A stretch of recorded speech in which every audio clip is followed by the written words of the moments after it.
All right, we're diving back into talking about how to create more in less time. And in this video, we're going to talk about the first stage of embodying your power, which is the stage of inner transformation. So remember that the reason we're going on this journey is to create this desire. So one way that I imagine, or I have experienced this call to create a desire, to create a dream, basically, is this experience of divine discontent.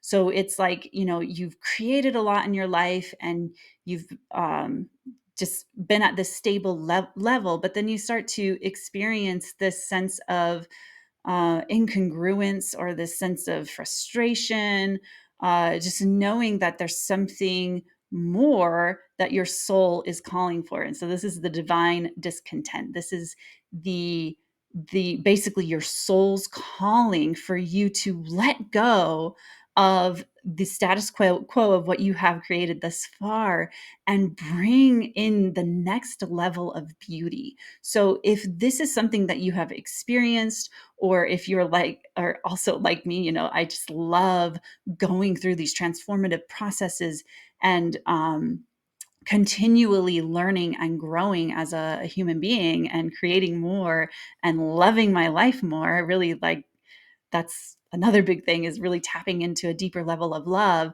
Then this journey is the process of transformation that you will go through.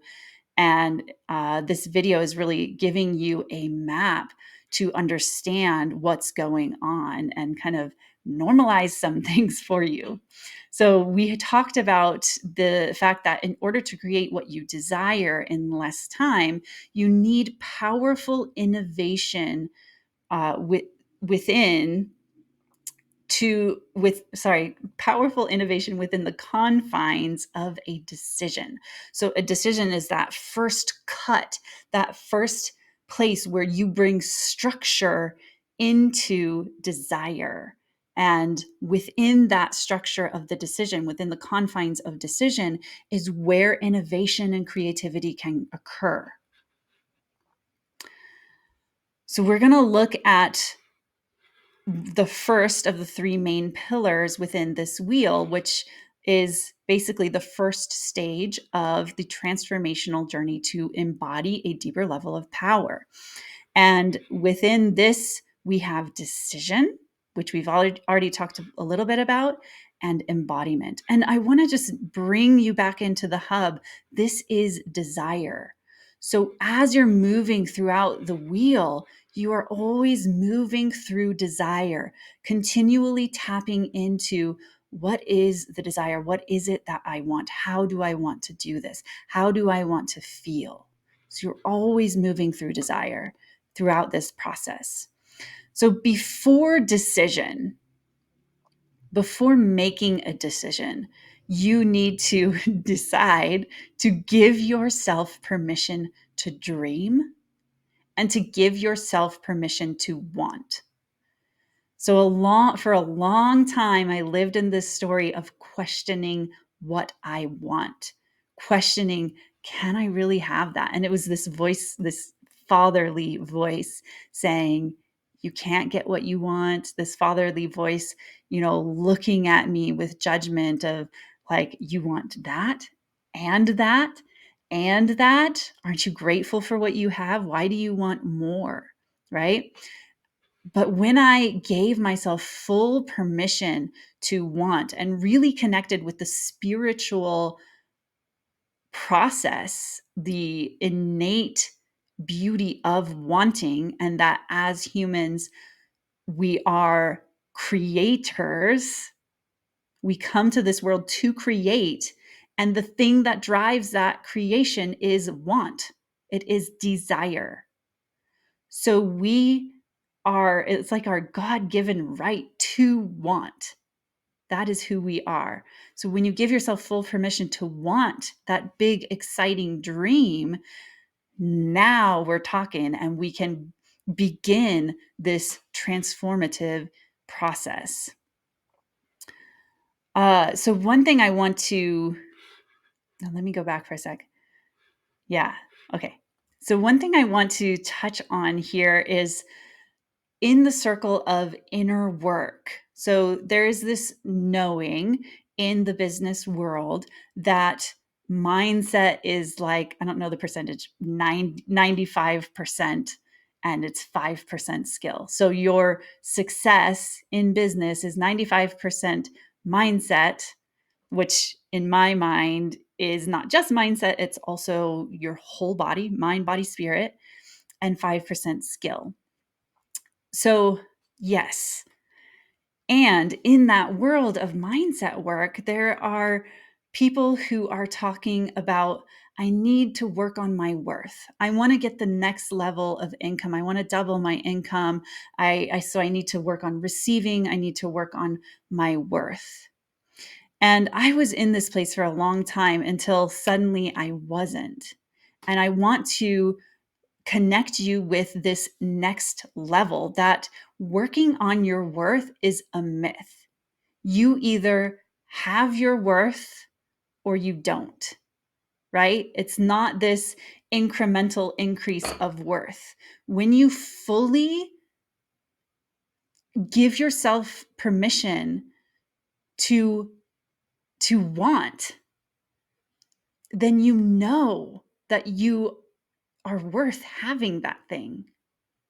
It's already yours. So when you are in this story of I have to work on my worth, I have to work on my worth, you're um in this mindset that you're not that you can't have whatever you want. But when you really explore the truth and feel that truth in your body that you can have whatever you want, then the question of worth disappears. You know that you can have it, and it's your God-given right. So after decision, once you explore your desire and then you pick one. So for me, my current desire is to create $250,000 in revenue in my business in a year, which is a level that I haven't reached to this moment, and that is my decision. So after I make that decision, what happens?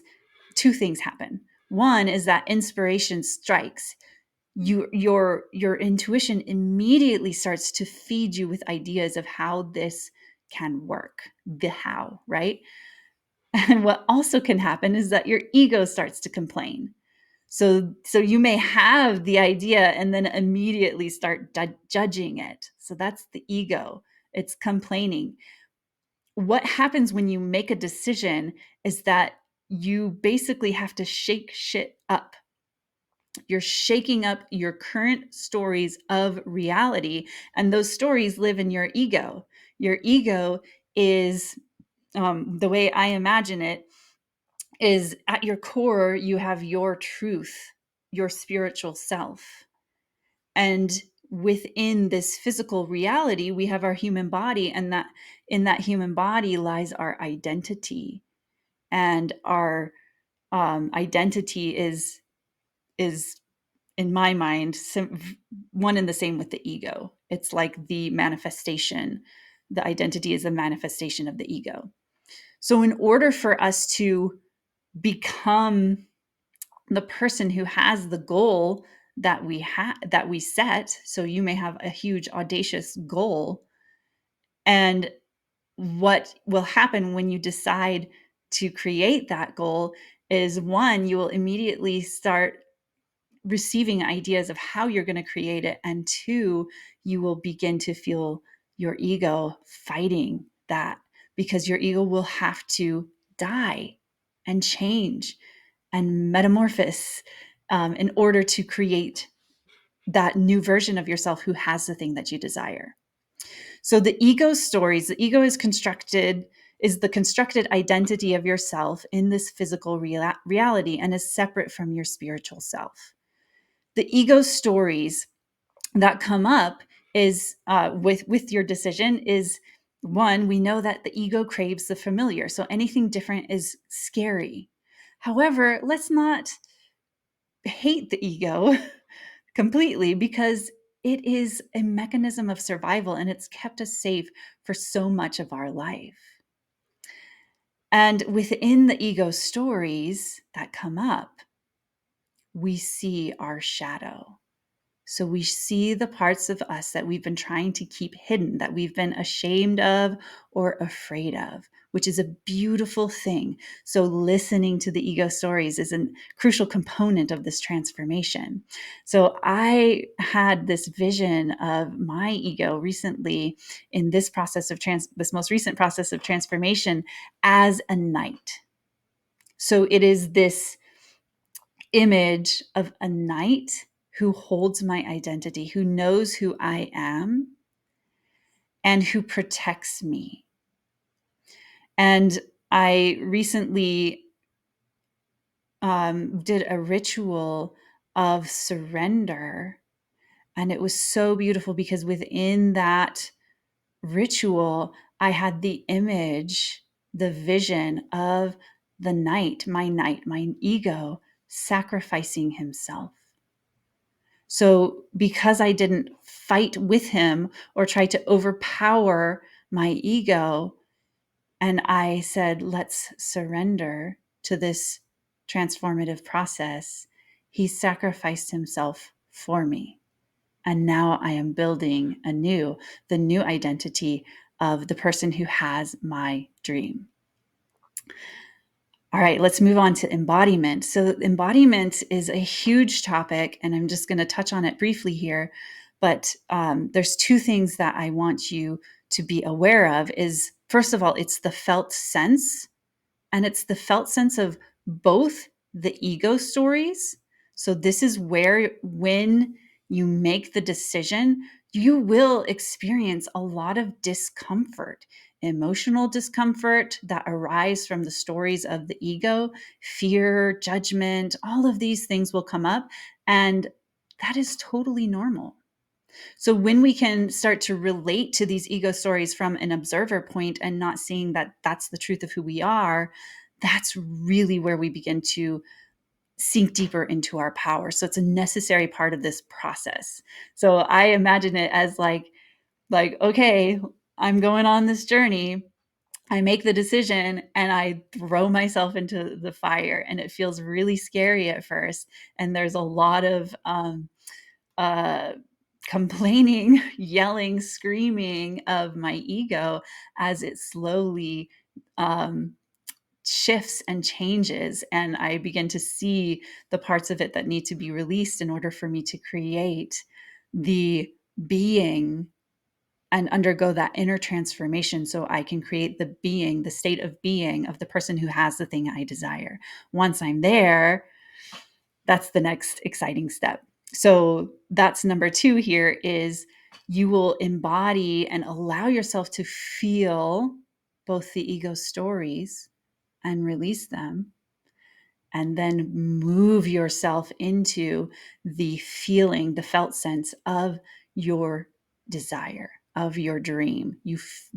Allow yourself to feel the power in your body. So we are both feeling the shadow and the emotional upheaval from a place of being the observer. So not being in that story of emotional upheaval. And another key component of this part is nervous system regulation, because we're going to be moving in and out of that feeling of emotional upheaval, a feeling of the complaints of the ego. And then the other part is moving into the frequency of your desire. You already are her. So if you can see something in your field of possibility, you are already connected to that desire. So once you make a decision, you are already that person who has that goal. Our work is just continually tap into the felt sense of who that person is, to really feel her, your future self.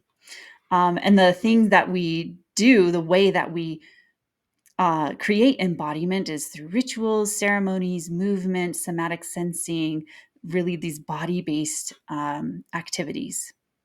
and practices. So embodiment is the movement into embodiment.